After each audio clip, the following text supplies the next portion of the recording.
So, you know the email that you get, what's happening in... Good morning. Good Shabbos. How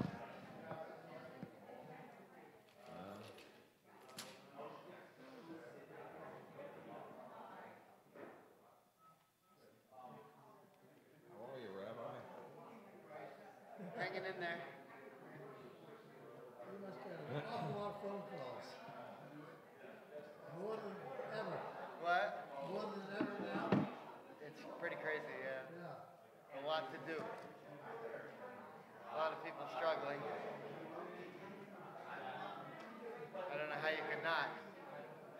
But I mean, just among the organization of rabbis. Yeah.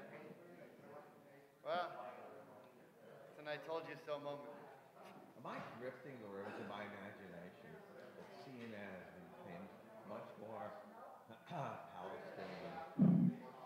What do you... CNN. Oh. There's a lot more Muslims to cater to than Jews. About Monday morning? Sure. Okay. Excuse me, before we get started, I just wanted to remind those, Scott?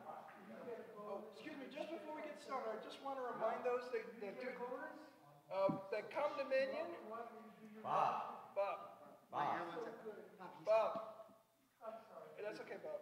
I just want to remind you that those of you that come to Minion, we are now starting a Monday morning Minion. It's lay leader led. Abe Ben Yunus will be leading the first one, and we're going to take opportunity for everybody to have an opportunity to lead the service. It's going to be Monday morning. Those of you that can make it, we'll start at 8, so we can get here before the school opens. Again, Monday morning. I just wanted to thank everybody. It's open to all men, women, and the entire Jewish community at large. Thank you. And there goes my key. Where is it going to be? Right here. It'll be in the chapel. Any notes, Rabbi? No. Everything we need is in the Torah, except for one. I only had one source. It was a waste of paper. I'll just read it.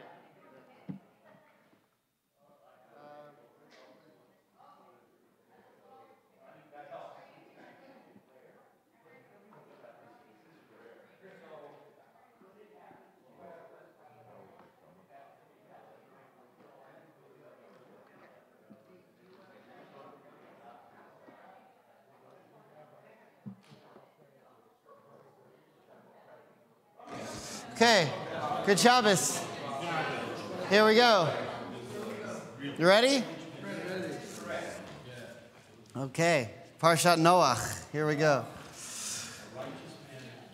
V'shamru b'nei Yisrael et ha-Shabbat l'asod et ha-Shabbat l'dorotam beritol. V'shamru b'nei Yisrael et ha-Shabbat l'asod et ha-Shabbat l'dorotam berit olam. Ben Yuven b'nei Yisrael oti le'olam, oti le'olam. V'shamru b'nei Yisrael et ha-Shabbat l'asod et ha-Shabbat l'dorotam berit olam. Ki sheshet yamim asa Adonai es ha-shamayim ve'et ha'aretz v'shamru b'nei Yisrael et ha-Shabbat l'asod et ha-Shabbat l'dorotam berit olam. Ubayom hashvi Shabbat vaynafash, Shabbat vaynafash, Shabbat vaynafash. V'shamru b'nei Yisrael et ha-Shabbat l'asod Shabbat Lidorotam. Very good Shabbos. Olam. Baruch atah Adonai Eloheinu melech haolam borei peri hagafen. Amen. L'chaim. Okay, and blessing for study of Torah. Baruch atah Adonai Eloheinu melech haolam asher kidshanu b'mitzvosav v'tzivanu la'asok b'divrei Torah. Amen. Okay, good Shabbos, everyone. We are up to the Torah portion of Noah. Now, there's no sheets to pass out. There's nothing online. And the reason why is because all the sources that we need are right here in the Torah, with the exception of one. I have one source at the end from the Zohar, from Kabbalah, that we'll look at the end. But to put just one little source on a page was a waste of paper. I figured I could just read it to you. And if you don't believe that it exists, as I read the Aramaic and you think that I just made that Aramaic up just to make a point, then you're out of your mind. I mean, that's well beyond. Plus, I brought it. So I brought one copy.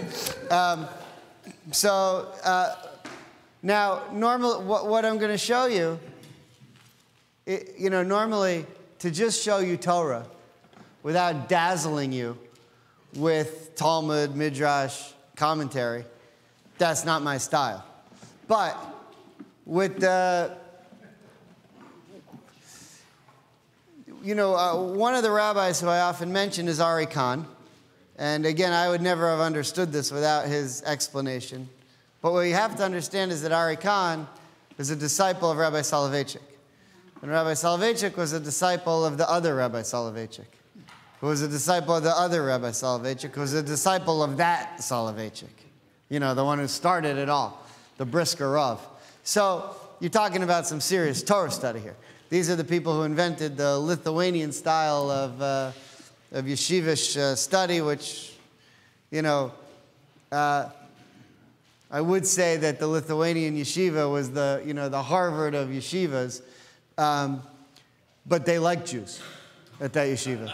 So, you didn't all go to Harvard, did you? All right. So, there were, whatever. I don't know. Thank God that the group who came to the comedy show on, was it Tuesday? Whatever. Thursday had a, I don't know, we're more in a mood to laugh than you all, because that was pretty funny. When comparing, all right, whatever, it doesn't matter. It doesn't matter. You didn't get it, it's fine. So basically what Soloveitchik used to do that was so great was he was able to look very closely at the diction, listen closely, at the diction of the Torah. So, in other words, every time that the Torah picks a word to use to say something, there are a variety of different options. There are different synonyms. But if you choose a word that sounds like another word over and over and over again, and you read that in English, you miss it. But if you look in Hebrew, you can see some very interesting things. And so that's one of the ways they used to study Torah. And so what I want to do today is take a look at the name Noah. Now, Noah in Hebrew is Noach, right? Noach. Noach, if you know a little bit of Hebrew, what does Noach mean? What does it mean in modern Hebrew? Lanuach. To rest, right? To be still, to not move. But it also can have some other connotations. And it can sometimes be a short word. Have you ever heard the name Nechama? Nechama sounds a little bit like Noach. Now, Nechama can mean what? No, that's Neshama.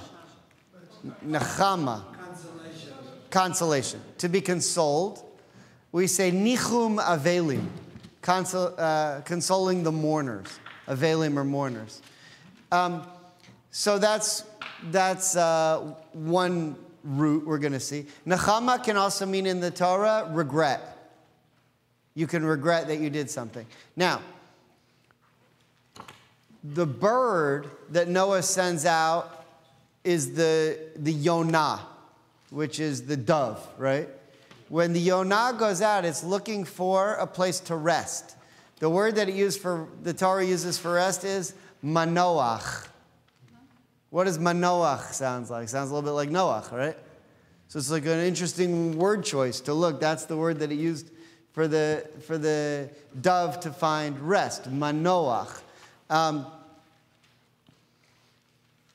One other idea. The way the Torah says that one person likes another person, or that God likes someone, or that God finds favor with someone, there's an expression, and it's been adopted into modern Hebrew, motzei chen be'enecha. Motzei chen be'enecha, which means to find favor in your eyes, or motzei chen be'enai, finds favor in my eyes. Okay, so the word chen, it's a common name. I have a cousin named Chen in Israel. It's a common, often female name. But chen means favor. It's the beginning of Hanukkah. Chen, right? So Hanukkah happened on the 25th of Kislev. The way you say the 25th in Kislev is Kaf He, which are the last two letters of Hanukkah.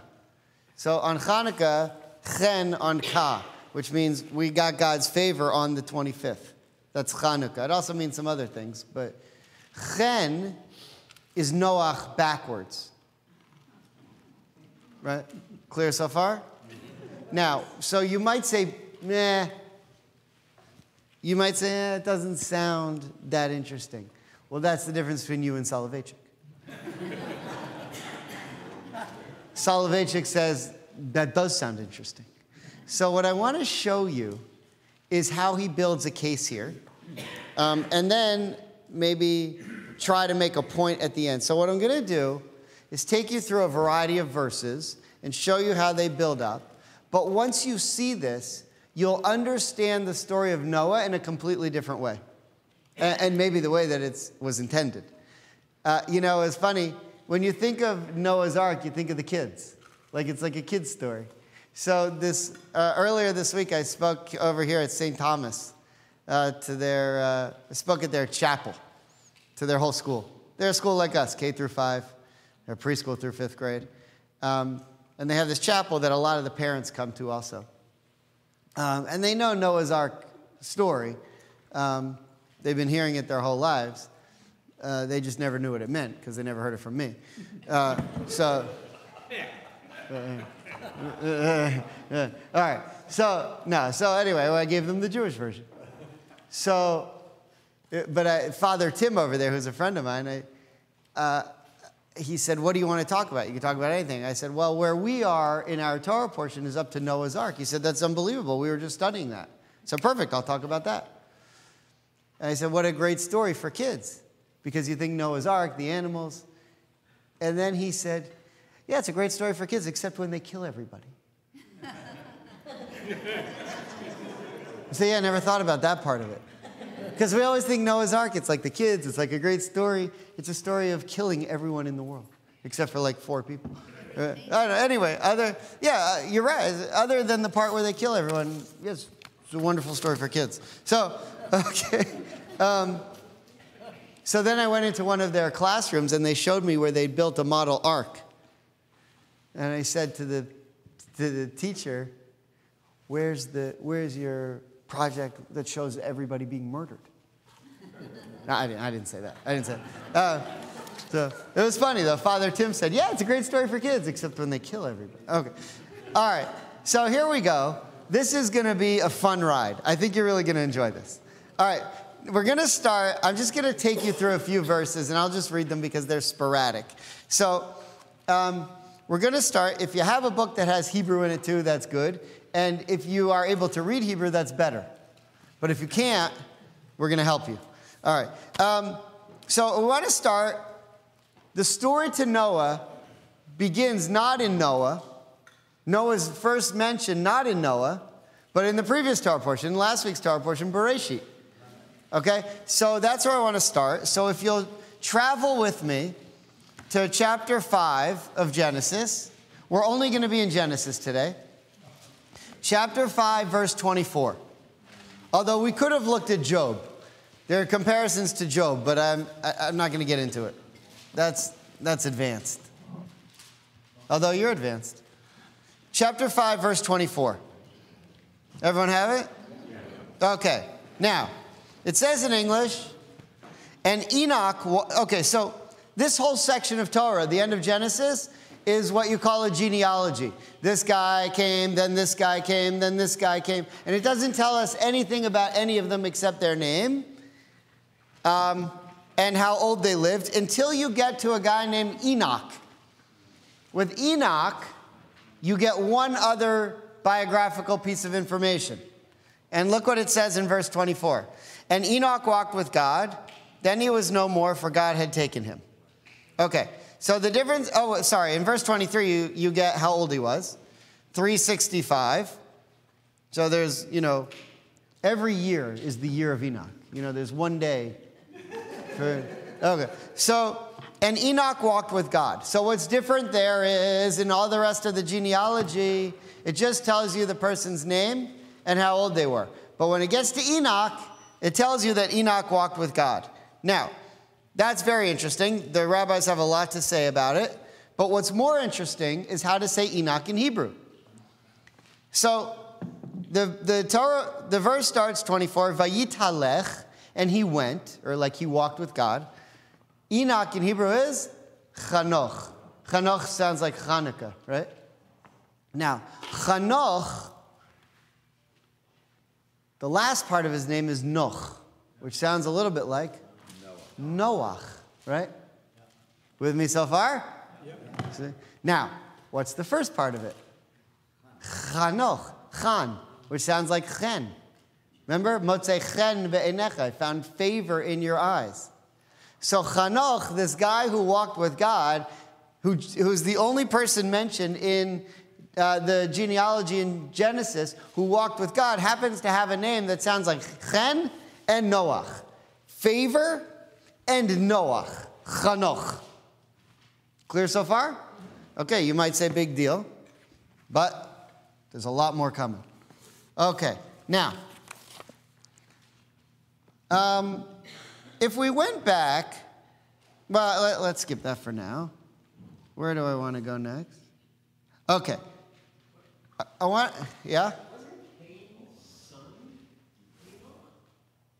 There is another one. Yeah, there's another one. That's Chanoch too. Different guy. Yeah, different guy. Very good. There are a few. There's also a Lemech. There's two Lemechs. You could have fun with that, but there's stuff about it. But all right, very good though. Okay, I want to skip with you now to chapter 6, verse 9.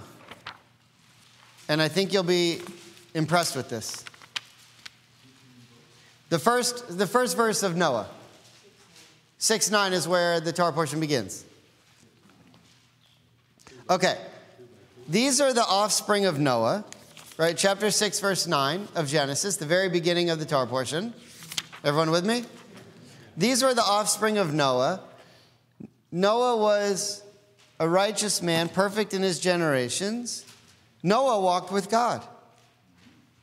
Who else walked with God? They're the only two. So the first guy in the whole genealogy of Genesis who has a name that sounds like Noach, Chanoch, and it also sounds like Chen, just so happened to have walked with God. Then we get some more names. Then we come to this week's Torah portion. We have a guy named Noach that sounds like Chanoch. And he also, if you look at the end of the verse, Hitalech Noach, he also walked with God. What does it mean to walk with God? I'm sorry? What does it mean to walk with God? Okay, so obviously it means, in Noah's case, he's better than everybody else. Right? Everyone else dies because they're sinful, except for Noah and his family. And Noah was prepared to do something with God. Now, the question about Enoch, or Chanoch, is different. Why? Because Noah dies. Noah dies in the Torah. Enoch never died. Although, I mean, we know how old he was, but the rabbis believe that he walked with God, that he's one of the two people in the Tanakh that never died. And instead of dying, he just went with God. And the rabbis argue that he actually became an angel. He became the angel Metatron. Now, who's the other person who never died? Elijah. And Elijah, though it's spelled out more. In the book of Samuel, it actually says Elijah went on a chariot to heaven and never died. And what does he do? He drinks at brisses and he drinks at seders. That's what he does for now. You're right. But he'll come back and he'll lead the Messiah in the Messianic age. But those are the two people. So, do all the rabbis agree that Enoch went to heaven and became an angel? No. Are there midrashim that suggest that's what happened? Yes. Now, there's another midrash about Enoch, that all he did was that he was a shoemaker. And every time he made a shoe, he blessed God. And he said, I'm blessing God because I have the blessing of putting these shoes on the feet of your creatures to help them get around.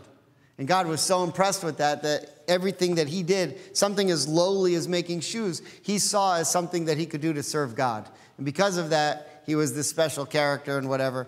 So what exactly it means to walk with God, I'm not 100% sure, because there are different midrashim that explain it. What I do know is there are two guys who did it. And both of their names sound similar. And they're both sort of next to each other in the Torah. One's at the very end of Genesis, the first Torah portion, and one's at the beginning of Noah, the second Torah portion. Clear so far? Okay, let's go in a different direction. I'm sorry. Do you guys have a microphone? Doesn't Moses walk with God in a sense? How would, because Moses is there interpreted. If anyone walks with God, Moses would be the closest one that walked with him. Maybe, but the Torah doesn't use that phrase. Yeah. Yeah. And then Enoch's son lived on earth the longest of any person ever known. Yeah, Methuselah. Very good. Okay.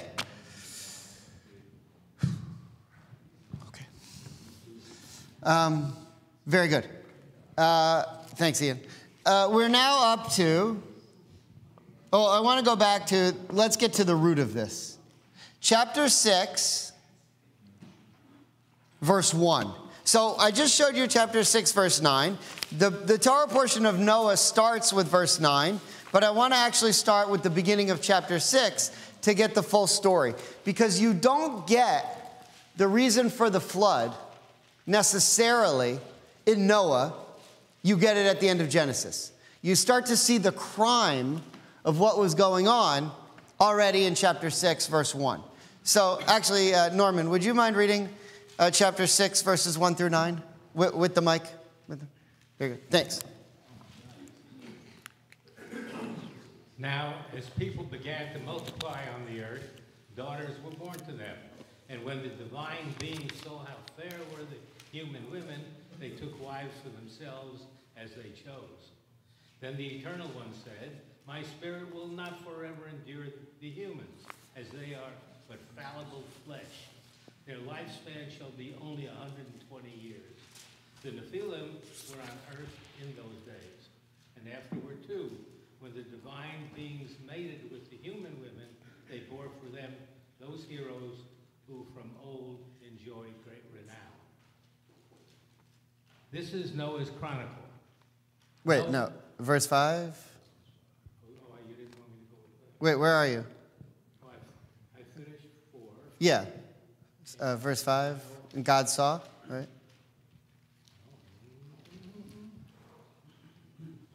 There we go. When the Eternal saw how great was the wickedness of human beings in the earth, that the direction of their thoughts was nothing but wicked all the time. The Eternal regretted having made human beings on earth and was heartsick. Okay. Now, something happens in verse 1 through 4 that by the time you get to verse 5, God says, oh my gosh, this is so... What happened in verses 1 through 4 was so horrible that I have to kill everybody except for one family. Do you see that? Look at verse 4. Verse 5. God saw the wickedness and that thoughts of his heart were evil, and he reconsidered making, now, the word for reconsidered in verse 6 is vayinachem. Well, what name do you hear in the middle of vayinachem? Noach. Right? You see that word again? See that name again? Okay, now, can anyone tell me what was the sin of verses 1 through 4? What happened that was so bad? Richard? Licentiousness and unbridled sex across all aspects of the world. 100%. This is the entire crime that's mentioned here is sexual immorality. And so what happens is God said, well, we did this class maybe a year ago, well, I guess 3 years ago. So refer back to your notes from 3 years ago. But what happened was, whenever someone in the world sees someone else that's weaker, they take advantage of them. That's always the case. Why does anyone take advantage of anyone else?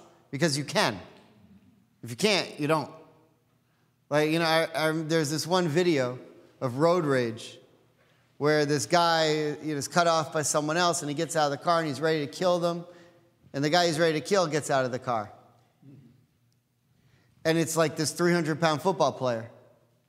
And the guy's like, you know, it's fine. It's fine. Right? So, but the very first opportunity of one group of people who were stronger than another group of people to take advantage of them in the world was men over women. And the men realized, hey, you know what? We desire the women, and we're stronger than the women. So we can take advantage of the women. And they did. And God was furious. Dan, do you have a mic? Yeah. But first, man has unlimited longevity. You know, they live 800 years, whatever. Right. Then he says, your lifespan is going to be only 120. It's like, because I can't stand being around that long. He says, my spirit will not forever endure the humans. So it's almost as though God says, okay, maybe if you live a shorter amount of time, you won't be able to do as many bad things. And then he decides to wipe it. It's interesting. So it's kind of like a progression of God's tolerance. But I think, you know, if everyone lived till 800 years, it would be another, the Torah would be so big.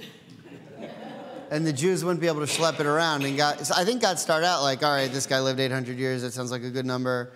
And then he's like, I'm already 2 Torah portions in. Nothing's really happened yet.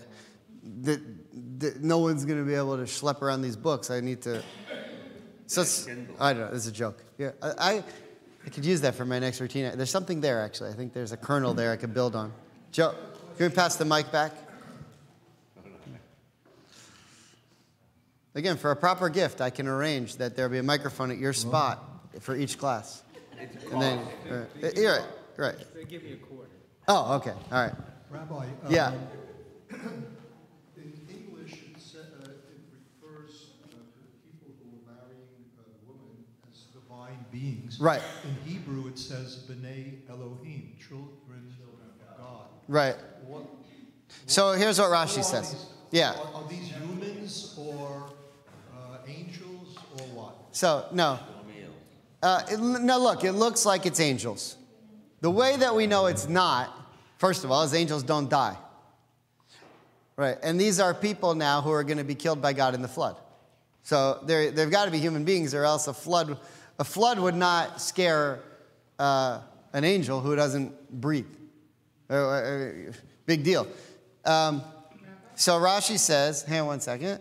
Rashi says, the sons of the lords and judges, which means that it's just referring to people who were powerful in society. That's all it was. My translation says the Nephilim. Yeah. Right. So in one case, in verse 2, the term is B'nai HaElohim, and Rashi says it's the sons of people of renown, you know, well-off people. And then later on it says Nephilim. In 4, it also says it. Verse 4, and Rashi there says that They're called Nephilim. Now, the Hebrew word Nephilim comes from the root nafal. Nafal means to fall. And Rashi says they're called this because they fell, and they made the world fall. That's where that comes from. Okay, let's go on. I have a lot more to get to and not a lot of time to do it. So if we look now once again at verse 5, God saw the wickedness of man that was great on earth, and that every product of the thoughts of his hearts were evil. Now, there's a verb at the end of verse 6. It says in Hebrew, Vayit atsev el libo. Atzuv means sad in Hebrew. And this is the same word that's used when Adam and Eve sinned. God was full of etzev, sadness. And so God saw that the relationship between man and woman, it wasn't working. Because Eve told Adam, eat the fruit. Adam ate the fruit. And through their partnership, and God uses the word etzev. And here also God sees what's going on between man and woman is causing his heart sadness. Now, God doesn't have a heart. God doesn't get sad. But this is metaphor so that humans could try to understand what was going on. Okay, now let's go back to Noah. And this is going to be, hopefully you'll think this is very interesting. Chapter 6, verse 19. So if you'd skip ahead to verse 19. And I'll read it because I really want to dissect it for you. Now, we know the story. Hang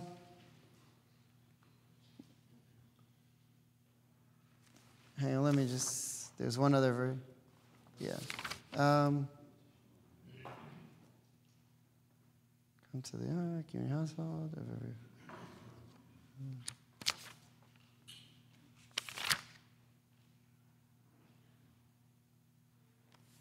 Okay. What verse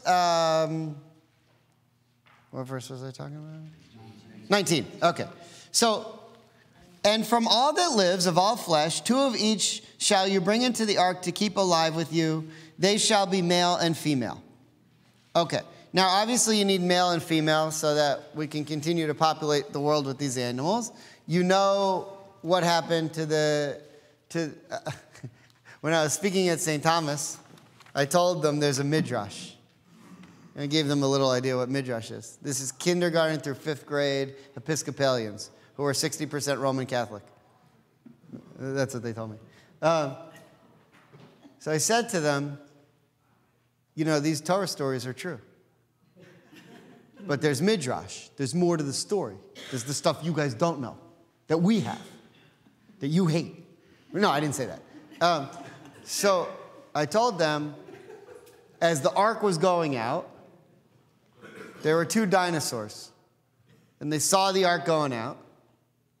And the one dinosaur said to the other dinosaur, oh, was that today? And that's why there's no dinosaurs. And the like 2nd and 3rd graders like, oh yeah, that makes sense, yeah.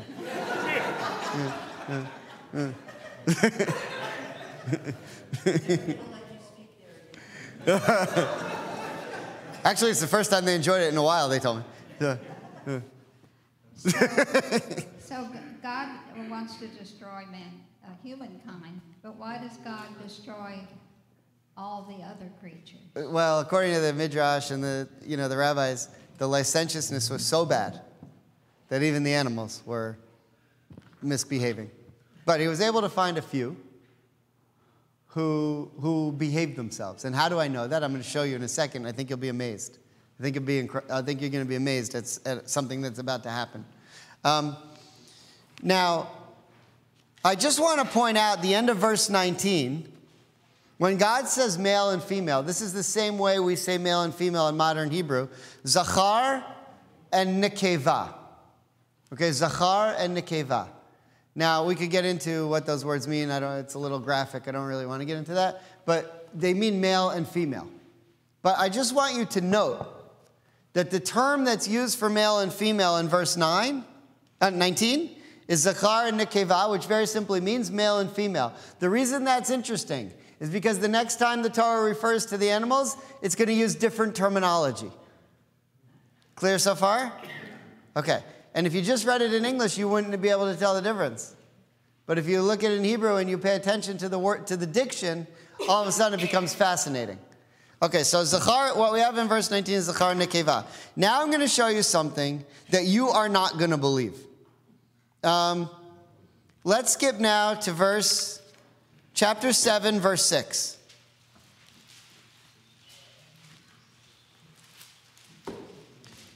Noah was 600 years old, and the flood was water upon the earth. Noah did not develop sciatica until he got into the 700s. At this point, he was still very fit. Right. Noah and his sons and his wife, and his sons' wives with him, went into the ark because of the waters of the flood. Now, based on that verse, where is Noah and his family? Where are they?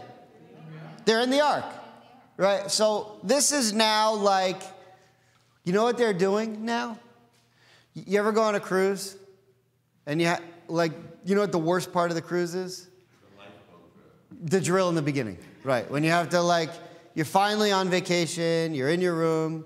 By some miracle, your bags are actually in your room. And you have to go to the life. Now they do it on the screen now. Now you can just take a course online in your room. But it used to be, in the old days of cruising, you had to go to the schooner bar or wherever your room was located and sit with all these other people who are equally annoyed, right, to your muster station. And, you're with your kids sitting next to a table with a guy who's already had 12 beers, and you're listening to a beep. And then someone from Indonesia tells you, when you hear that beep, we're going down. That's the muster drill. That's the muster drill. Right. This is also another kernel of a routine, I think. Yeah, I could do this. I was speaking to the comedian who was here. I opened up for him. Some of you missed my routine on Thursday night, but I opened up for him. He said, if you get really good at this, then like me, you can tour the country and make hundreds of dollars annually. If you get really, really good, then you can do that. So, okay. So, okay. Now, Noah and his family's on the ark. Where are the animals? I'm going to show you. Look at verse 8. Of the pure animal, of the animal that is not pure, of the birds, and of each living thing that creeps on the ground, 2 by 2 they came to Noah into the ark, male and female, as God commanded them. The animals came on their own to find the ark. Noah didn't bring them. Which animals came? The ones who weren't sinning. The ones who had some morality and who said, we're going with Noah. The animals chose on their own to go to the ark. The rest of the animals said, I don't believe in this. There's not going to be a flood. I'm not worried about it. Are you not amazed? Noah didn't look out for anyone but himself. He didn't gather the animals. The animals had to come on their own. He's our hero. Noah's our hero. Doesn't really do anything. He gets on the ark. So what do we know about Noah compared to everyone else so far based on what I just told you? Better than them, but not so better. One thing. He wasn't sexually immoral. He was loyal to his wife. He didn't rape anyone. He wasn't a man of renown who just took whatever woman he wanted. That's the only good thing we know about him. And he believed in one God, which no one else really did. But that's it. He didn't even gather the animals. He's like, okay, you guys are here. I mean, he did take care of them on board. I'm not making Noah out to be a bad guy. I'm just saying, let's look at what he actually did and what he didn't do. Yeah, no, he definitely took care of them. Definitely took care of them. But the one thing that the Torah is pointing out is Noah and the animals who came on the ark were not sexually immoral like everybody else. That's what we have so far. And that's what the word pure means. Now, what do you do? What does a woman do after a cycle? Goes to the mikveh. What do you do before you get married? Go to the mikveh. What purifies you? Water. What's about to happen? The water cleaned out those who were impure. Everyone who died because they were impure, they were wiped out by water. Right? And the Torah uses the term yikvu mayim. Yikvu. The water was collected. Yikvu is the same root as mikvah, which is similar to tikva. That's where our hope comes from our purity. Right? Pretty cool. Okay, let's keep going. We're making some progress. Okay, now, if you look at verse 9, chapter 9 again. Where do I want to show you this? Sorry. We want to go back now to chapter 8. Chapter 8. Chapter 8, verse 15. Chapter 8, verse 15.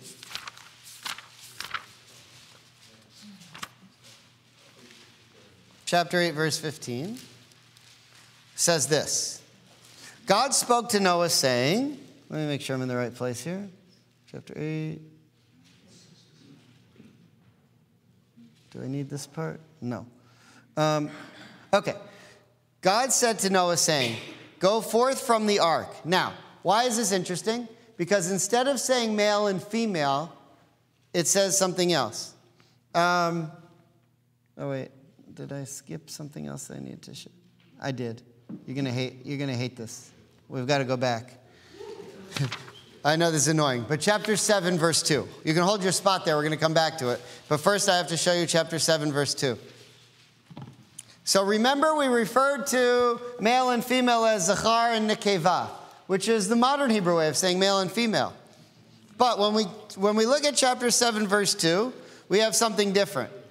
Then God said to Noah, chapter 7, come to the ark, you and your household, for it is you that I have seen to be righteous before me in this generation. Of every pure animal, take unto you 7 by 7, a male with its female, and of the animal that is not pure, 2. All right, and that gets into the non-kosher ones and so forth. But what I want to show you is, when Noah takes the male and female of the animals, it doesn't say zachar and nekeva here. It doesn't just refer to them as male and female. What it says in Hebrew is good. Ish va'ishto. So instead of male and female, it says ish va'ishto, husband and wife. Husband and wife. All the other animals, they have sex with whoever they want. But the ones who came on the ark, they're monogamous. That's why they're on the ark. We're talking about new people now. Well, I'm sorry, new animals. But ish va'ishto. That's a totally different way of referring to them. Who refers to animals as husband and wife? Right. Okay. Okay. So, do you see what happened? You see what happened there? We went from male and female to husband and wife. Who's husband and wife? The animals on the ship. Okay. Now that we've looked at that, let me just... It took till Soloveitchik came around, I guess, to figure this out. Or maybe he thought it was obvious. Now, if you look now, where do I want to show you? 7, 8. Where are we looking? Oh, we're in 7. There's one more. Okay, verse 7. This is fascinating. Chapter 7, verse 7. You see chapter 7, verse 7? This is amazing. Again, I would, without the school of Soloveitchik. I never would have figured this out either. But this is incredible. So look what it says, verse 7.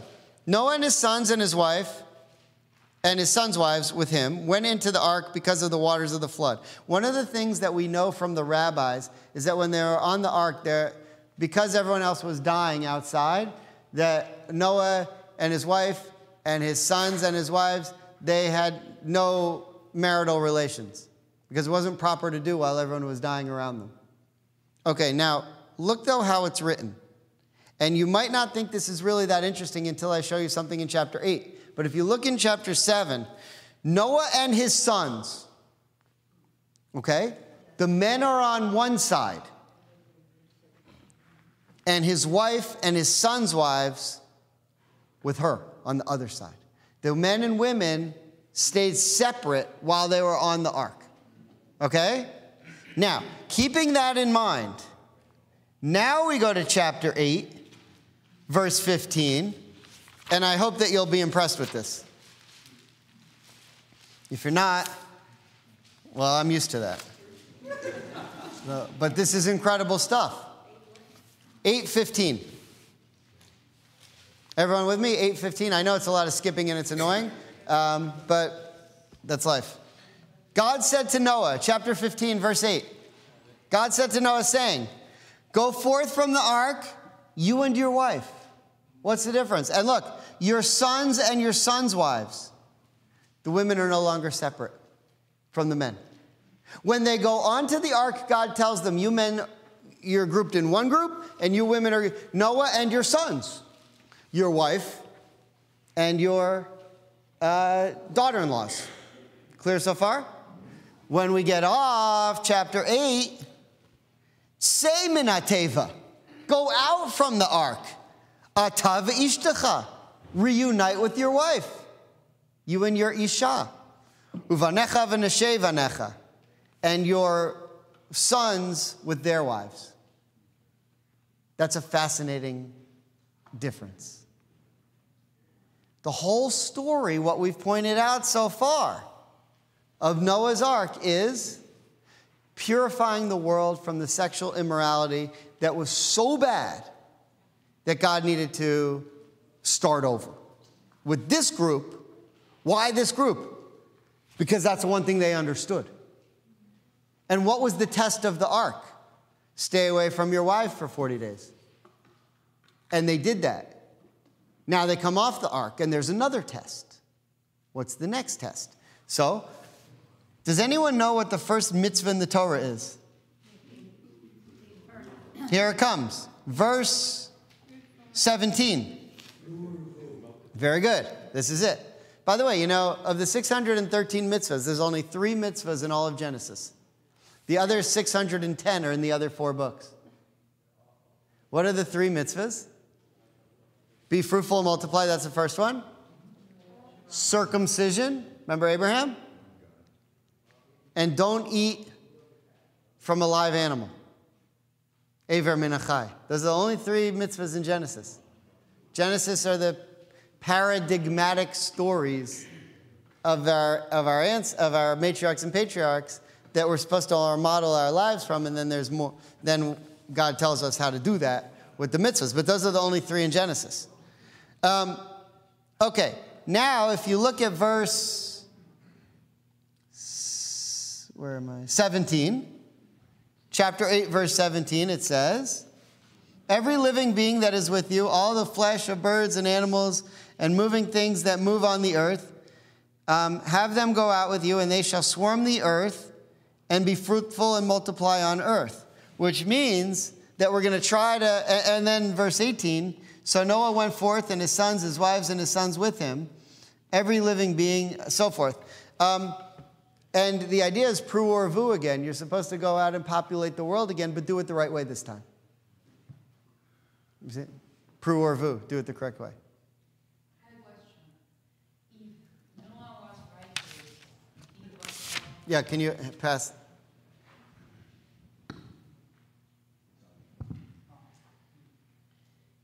If Noah was righteous and he was the only one that was not committing sexual immorality when everyone else surrounding him was, and he went to the ark, why would he need to be separated from his wife if he alone, without no one saying anything to him and tempted to do the bad things, wasn't doing it? Wasn't he proof in itself that he had enough morality not to engage in that conduct? Well, this was an additional test because his wife was permitted to him. He could have relations with his wife.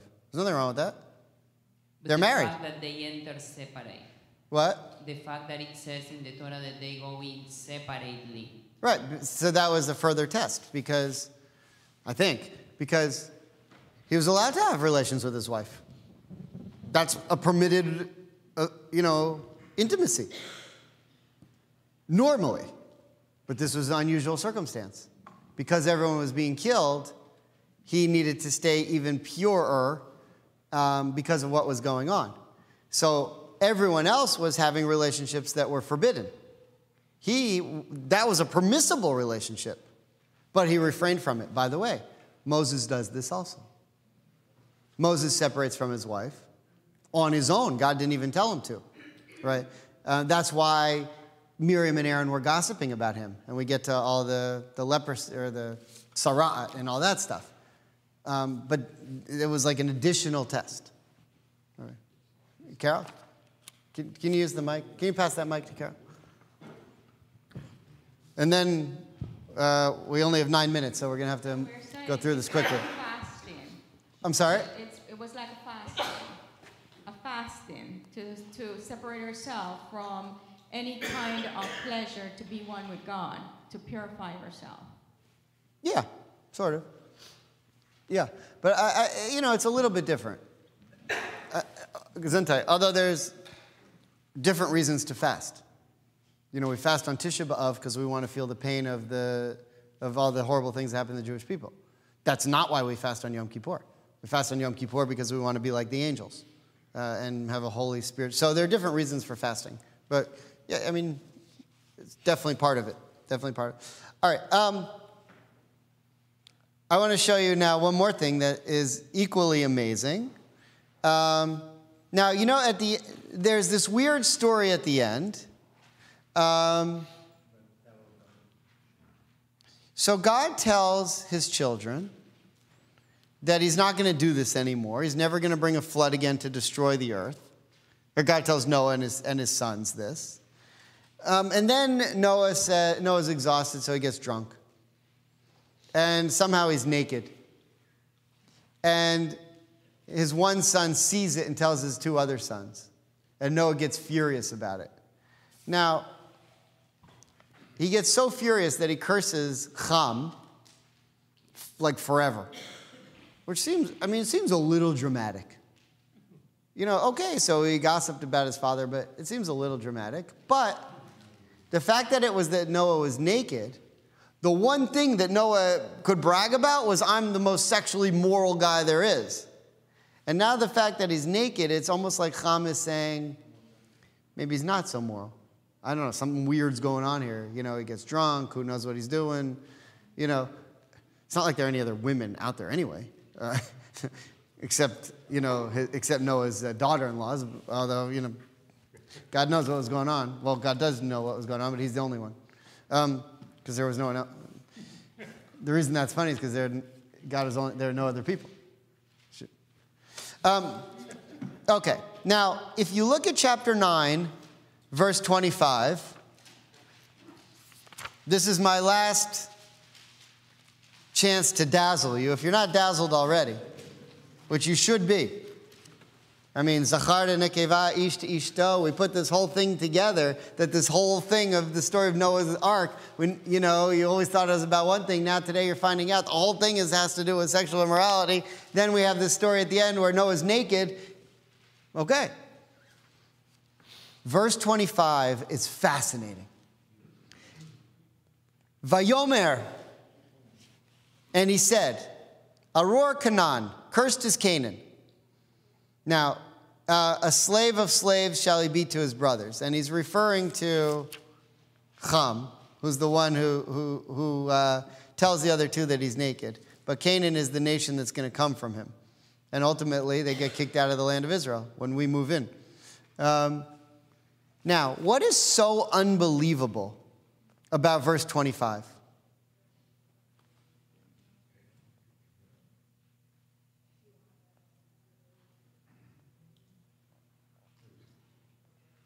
Now, so Ham is the, by the way, who are Noah's sons? He has three. Ham, Shem, and Japhet.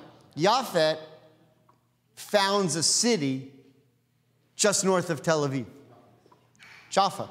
That's where he lived. That's where, it's a pretty old city. You go to Jaffa, it's a pretty old city. Shem, it becomes the teacher of Abraham, who teaches Abraham about God. And he had a partner named Eber, Shem and Eber. And you know what, we do this every year. In their spare time, they reviewed movies. Okay, in their spare time, they reviewed movies. Shem and Eber. I give people, you remember that Two Thumbs Up show? That was them. Now, what is so unbelievable about verse 20? First of all, who's talking? And he said, cursed is my son Canaan. Noah. Noah speaking, right? And then he says, verse 26, the very first time, Baruch Hashem. Right? Baruch Hashem. Vayomer Baruch Hashem. That's what he says.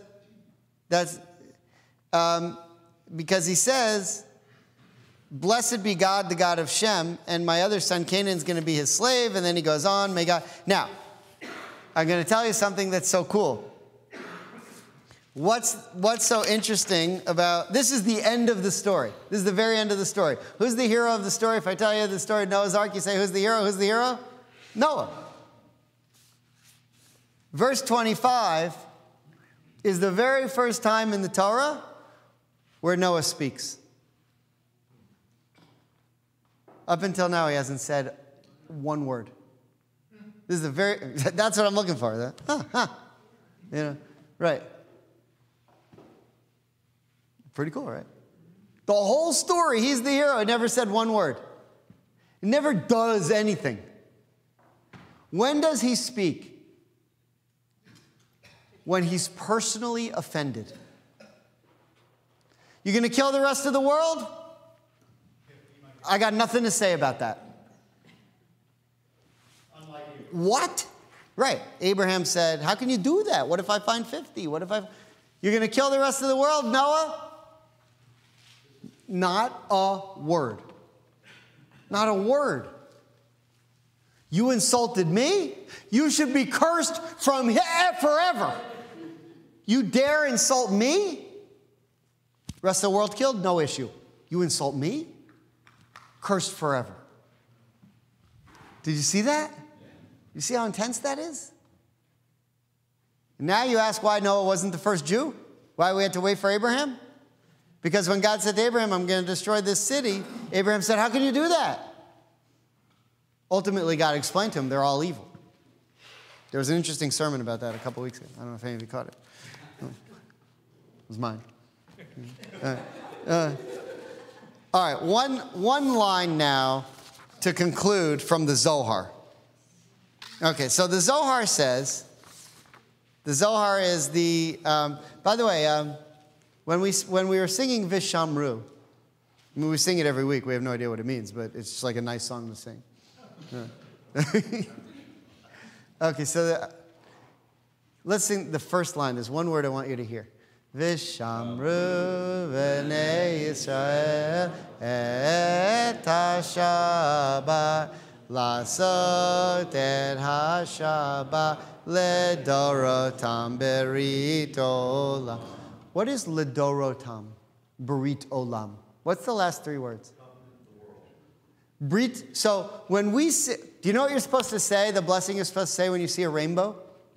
If you haven't seen a rainbow, look, if you live in Hawaii, there's a rainbow every Tuesday. You don't have to walk around saying it. If you haven't seen a rainbow in 30 days, you're supposed to say the blessing. Because for a while, people were walking around Hawaii like,